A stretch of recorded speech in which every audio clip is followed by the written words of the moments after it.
Wow. Just finished listening to Confessions 2 by Madonna, and it's incredible. And I was already excited to listen to the tracks, featured in the short film, but the latter half of the album, I was completely unprepared for. Obviously, it's called Confessions 2, as it's meant to be a sort of sequel to, Confessions on the Dance Floor Part 1, but the latter half of this album, I think, is a sequel to Ray of Light. And I've not been expecting that at all.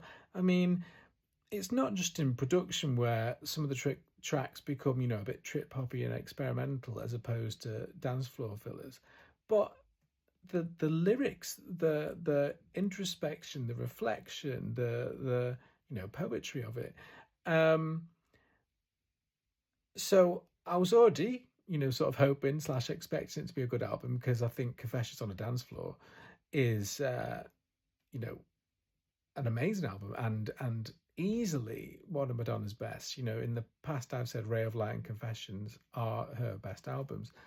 So like I say, I had high hopes for this, but I just didn't expect any kind of Ray of Light esqueness to this album. And it's funny, before I pressed play, I've heard clips from the film, and I expected Danceteria to be like my favorite track or something, and that is a brilliant track. But the latter half of this album, I sort of can't get my head around, and again in a great way.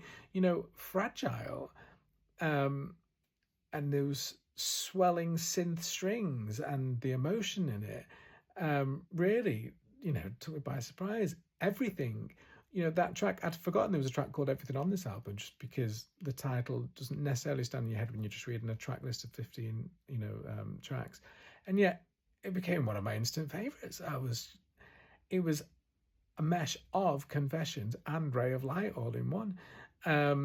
More on the latter half of the album, with Betrayal, with My Sins Are My Saviour. That's got a touch of Justify My Love, touch of erotica. Again with that 90s, experimental, almost R&B-ish, or R&B-ish, almost, trip hoppy.